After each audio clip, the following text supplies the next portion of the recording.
নমস্কাৰ। আজিৰ ভিডিঅ'টিত আমি গণতন্ত্ৰ আৰু গণতন্ত্ৰৰ বিভিন্ন প্ৰকাৰৰ বিষয়ে আলোচনা কৰিম। ইয়াৰ আগৰ ভিডিঅ'টিত আমি গণতন্ত্ৰৰ সংজ্ঞা আৰু গণতন্ত্ৰৰ বিভিন্ন ধৰণৰ চৰ্তাৱলীৰ বিষয়ে আলোচনা কৰিছিলোঁ। গণতন্ত্ৰৰ প্ৰকাৰ বুলি ক'লে আমি পদ্ধতিৰ পৰিচালনাৰ ফালৰ পৰা গণতন্ত্ৰক দুটা ভাগত ভাগ কৰিব পাৰোঁ। সেয়া হৈছে প্ৰত্যক্ষ গণতন্ত্ৰ বা ডাইৰেক্ট ডেম'ক্ৰেচি আৰু ইনডাইৰেক্ট বা ৰিপ্ৰেজেণ্টেটিভ ডেম'ক্ৰেচি। ইয়াত আমি এক্সাম্পলো দিছোঁ। ডাইৰেক্ট ডেম'ক্ৰেচি বা প্ৰত্যক্ষ গণতন্ত্ৰ এনচিয়েণ্ট গ্ৰীক চিটি ষ্টেট আৰু বৰ্তমান ছুইজাৰলেণ্ডত প্ৰেক্টিছ কৰা হয়, আৰু ইনডাইৰেক্ট ডেম'ক্ৰেচি বা ৰিপ্ৰেজেণ্টেটিভ ডেম'ক্ৰেচি আমি ভাৰতবৰ্ষ, মাৰ্কিন যুক্তৰাষ্ট্ৰ আৰু ইউনাইটেড কিংডমত পাওঁ। চ' ইয়াৰ বিষয়ে আমি আৰু যদি ডিটেইলছত আলোচনা কৰিবলৈ যাওঁ, মই ইয়াত ডাইৰেক্ট ডেম'ক্ৰেচি বা পিয়ৰ ডেম'ক্ৰেচি আৰু ইনডাইৰেক্ট বা ৰিপ্ৰেজেণ্টেটিভ ডেম'ক্ৰেচিৰ মাজত এটা তুলনামূলকভাৱে বুজাবলৈ চেষ্টা কৰিছোঁ। চ' প্ৰথম আমি যদি প্ৰত্যক্ষ গণতন্ত্ৰ চাবলৈ যাওঁ, ইয়াত কি হয়, people directly take part in the decision making process. So' আমি ক'ব পাৰোঁ যে যি গণতান্ত্ৰিক শাসন ব্যৱস্থাত জনসাধাৰণে প্ৰশাসনিক তথা ৰাজনৈতিক কাম কাজত প্ৰত্যক্ষভাৱে অংশগ্ৰহণ কৰিব পাৰে, তাক আমি প্ৰত্যক্ষ গণতন্ত্ৰ বোলো। চ' প্ৰত্যক্ষ গণতন্ত্ৰত জনসাধাৰণে ৰাজহুৱা সভা আদিৰে জৰিয়তে একত্ৰিত হৈ ৰাষ্ট্ৰৰ কাৰ্য পৰিচালনা কৰিব পাৰে। চ' তেওঁলোকে নিজে, সেইকাৰণে কোৱা হৈছে উইল অফ দ্য পিপল, মানুহৰ যিটো ইচ্ছা, জনসাধাৰণৰ ইচ্ছা তেওঁলোকে নিজাববীয়াকে পাব্লিক পলিচি বা যি বিভিন্ন ধৰণৰ আঁচনি বা গভৰ্নেন্সত তেওঁলোকে ডাইৰেক্টলি অংশগ্ৰহণ কৰিব পাৰে। সেইকাৰণে কোৱা হৈছে the ruled is the ruler and the ruler is the ruled. চ' এইভাৱে মানুহে নিজকে নিজৰ ওপৰত শাসন কৰা ব্যৱস্থা আমি প্ৰত্যক্ষ গণতন্ত্ৰত পাওঁ। এনে শাসন ব্যৱস্থাত জনসাধাৰণে মুকলিভাৱে মিলিত হৈ ভোটদান কৰে আৰু দেশৰ শাসক পক্ষক নিৰ্বাচন কৰে আৰু শাসক কাৰ্য পৰিচালনা কৰাৰ কাৰণে যাৱতীয় বিধি বিধান ৰচনা কৰে। চ' তেওঁলোকৰ যদিও কনষ্টিটিউশ্যন সংবিধান থাকে বা লেজিছলেচাৰ কাৰ্যপালিকা থাকে, তেওঁলোকে কিন্তু এই কাৰ্যপালিকা নিজে নিয়ন্ত্ৰণ কৰিব পাৰে জনসাধাৰণে। আৰু citizen vote to accept or reject any law, সেইকাৰণে এই পইণ্টত কোৱা হৈছে যে নাগৰিকসকলে তেওঁলোকে নিজাববীয়াকৈ প্ৰত্যক্ষভাৱে নিৰ্বাচনৰ দ্বাৰা যিকোনো আইনৰ ওপৰত তেওঁলোকে নিজে ভোটদান কৰি আইনখন একচেপ্ট কৰিব পাৰে, তেওঁলোকে আইনখন মানি ল'ব পাৰে বা ৰিজেক্ট কৰি দিব পাৰে বা বাতিল কৰি দিব পাৰে। আৰু সেইকাৰণে কোৱা হৈছে opinion of individual is given importance. মানুহৰ প্ৰত্যেক নাগৰিকৰ যিটো অপিনিয়ন, তেওঁলোকৰ মতামতক ইয়াত বেছিকৈ গুৰুত্ব দিয়া হয়। আৰু এই ব্যৱস্থাটো প্ৰত্যক্ষ যিটো ডেম'ক্ৰেচি, ডাইৰেক্ট ডেম'ক্ৰেচি ব্যৱস্থা, বিশেষকৈ যিবিলাক কম জনসংখ্যা থকা সৰু সৰু ৰাষ্ট্ৰবিলাকত ফিজিবল হয়, বেছিকৈ কাৰ্যকাৰী কৰিবলৈ সুবিধা হয়। এক্সাম্পল ইয়াত কোৱা হৈছে এনচিয়েণ্ট গ্ৰীক আৰু ছুইজাৰলেণ্ডৰ কথা। চ' আমি যদি চাওঁ, অধ্যাপক গাৰ্নাৰে ইয়াৰ মতামত আগবঢ়াইছিলে যে এ পিয়ৰ democracy so called is one in which the will of the state is formulated or expressed directly and immediately through the people in mass meeting or primary assembly rather than through the medium of delegates or representative chosen to act for them. So এই ধৰণে professor গাৰ্নাৰে direct democracy সংজ্ঞা এটা দিবলৈ চেষ্টা কৰিছিলে। আৰু ইয়াৰ মূল প্ৰবক্তা আমি জানো ৰুছো আছিলে, যোনে পপুলাৰ ছভেৰেনিটি কথা তেওঁ কৈছিলে, মানে জনসাধাৰণৰ যিটো সাৰ্বভৌমত্বৰ কথা তেওঁ বিশেষকৈ বেছিকৈ গুৰুত্ব দিছিল। চ' তেওঁৰ মতে সৰু সৰু ৰাষ্ট্ৰবিলাকত প্ৰত্যক্ষ গণতন্ত্ৰ প্ৰচলনৰ ফলত সকলো জনসাধাৰণে অতি সহজে সমবেত হয় শাসন পৰিচালনা সম্পৰ্কীয় সিদ্ধান্তবোৰ গ্ৰহণ কৰাৰ লগতে যাৱতীয় আইন ৰচনা কৰিব পাৰে। চ' ৰুছৰ মতে প্ৰত্যক্ষ গণতান্ত্ৰিক ব্যৱস্থাত মানুহৰ মান মৰ্যাদা ৰক্ষা কৰে আৰু ইজনে আনজনক জনৰ অৱকাশ দিয়ে।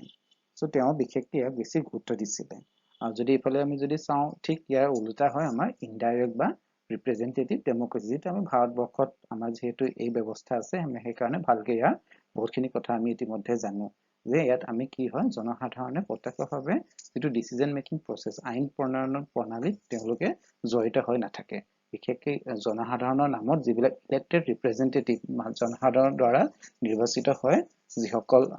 শাসকীয় দল থাকে, তেওঁলোকেহে একচুৱেলি ডিচিজন লয় মানুহৰ জনসাধাৰণৰ বিহাফত।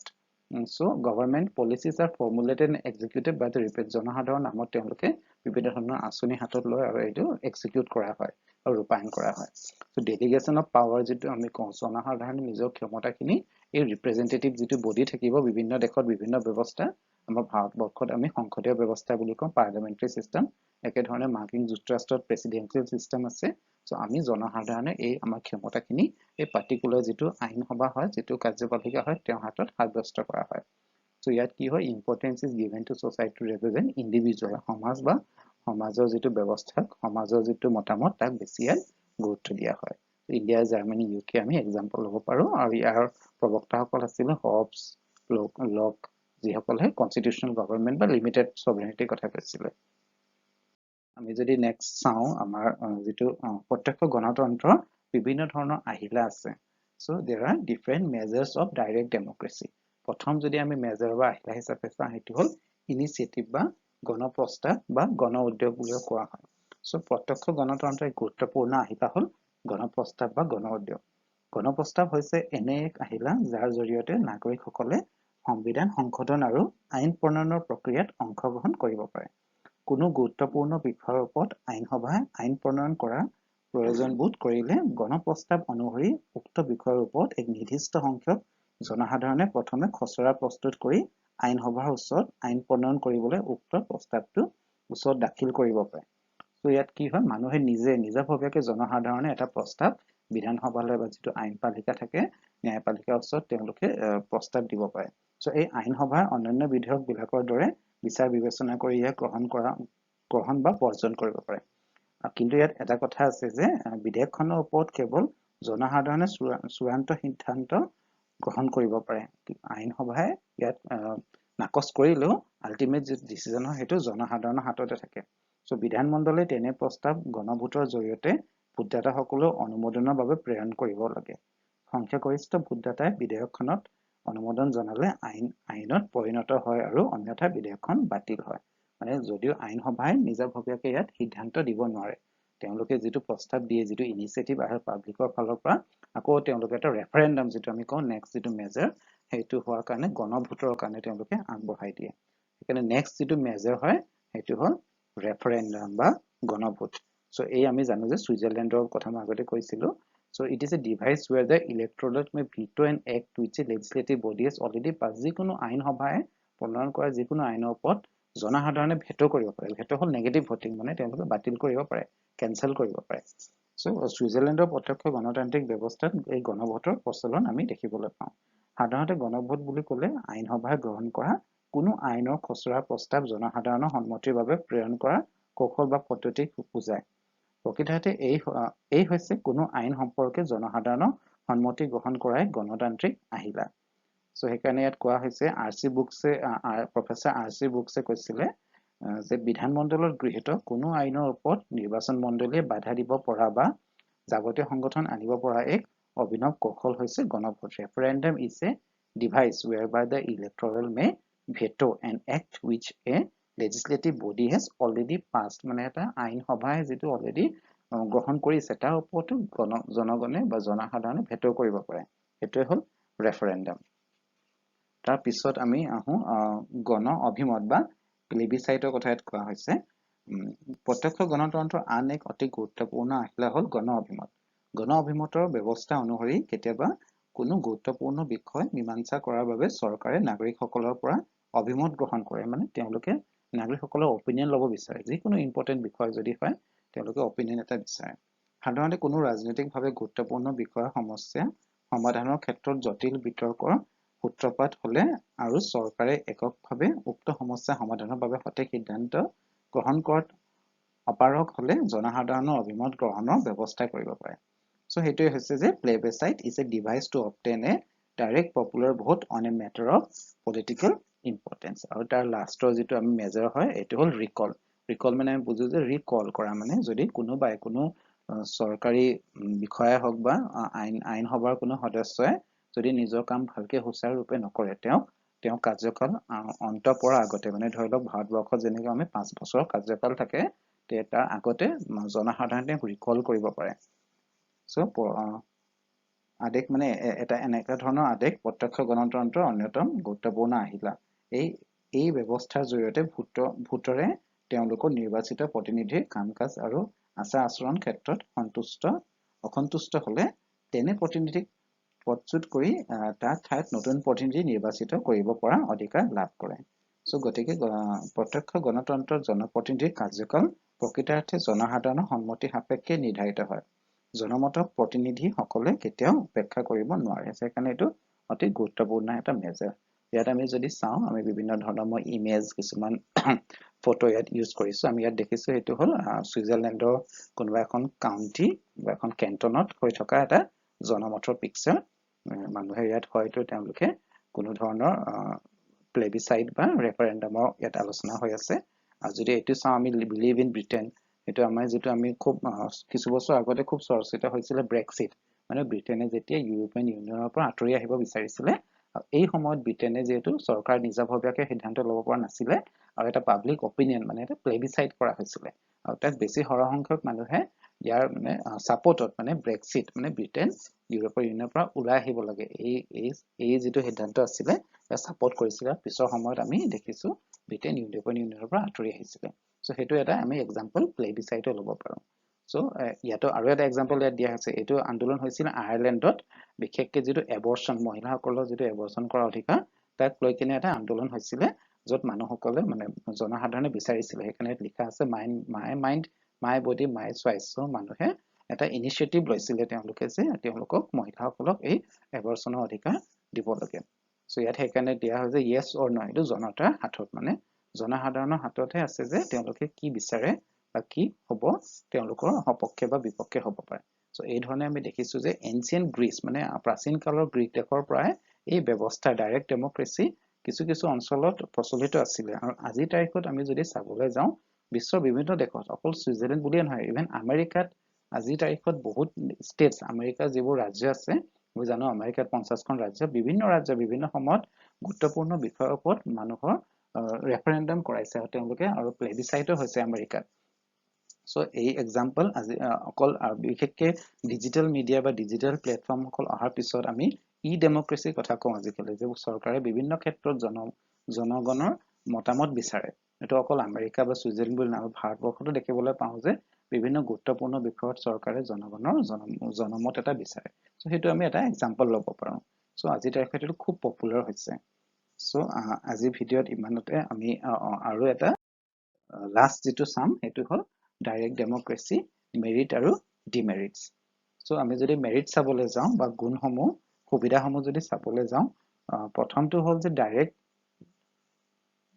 of the people is direct democracy directly মানে মানুহসকলে ইয়াত হয়তো এটা spelling mistake sentence formation mistake হৈ আছে ইয়াত কোৱা হৈছে যে direct democracy is the purest form of democracy so আমি সকলোৱে জানো ন it is government of popular sovereignty যে প্ৰত্যক্ষ গণতন্ত্ৰ প্ৰকৃত অৰ্থত গণতান্ত্ৰিক শাসন ব্যৱস্থা হয় সো প্ৰত্যক্ষ গণতন্ত্ৰ জনসাধাৰণৰ হাতত শাসন পৰিচালনা ক্ষমতা প্ৰকৃত অৰ্থত নিহিত হৈ থাকে চৰকাৰৰ গুৰুত্বপূৰ্ণ প্ৰতিটো বিষয়ত জনগণে নিজস্ব মতামত প্ৰকাশৰ সুযোগ পায় মানে তেওঁলোকে পাব্লিক অপিনিয়নত বেছি গুৰুত্ব দিয়ে সেইকাৰণে কোৱা হৈছে less scope of revolt and dissidence মানে বিপ্লৱৰ আশংকা খুব কম থাকে খুব ক্ষীণ থাকে যেহেতু জনগণে নিজাভৱিয়াকে বা নিজৰ মতামতত চৰকাৰখন চলাব পাৰিছে সেইকাৰণে ইয়াত যেটো আন্দোলন বা ৰিভল্ট বিপ্লৱৰ আশংকা খুবেই কম less scope of government turning totalitarian মানে চৰকাৰ স্বেচ্ছাচাৰী হোৱাৰ আশংকাও ইয়াত খুব কম থাকে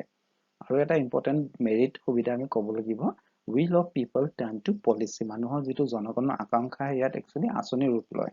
সো দেশ প্ৰেমৰ ভাৱ জগায় হেতু এটা আমি ক'ব পাৰো এক্টিভ পাৰ্টিসিপেশন অফ পিপল খুব এক্টিভলি জনগণে পাৰ্টিসিপেট কৰা চৰকাৰী কামকাজত পাৰ্টিসিপেট কৰা সুবিধা এটা পায় and also it is free from the ill effect of party system যেটো দলীয় ব্যৱস্থা ন মাল্টি পাৰ্টি সিস্টেম বা দলীয় ব্যৱস্থা যেটো কুপ্ৰভাৱ থাকে ইয়াৰ পৰা ডাইৰেক্ট ডেমক্ৰেসি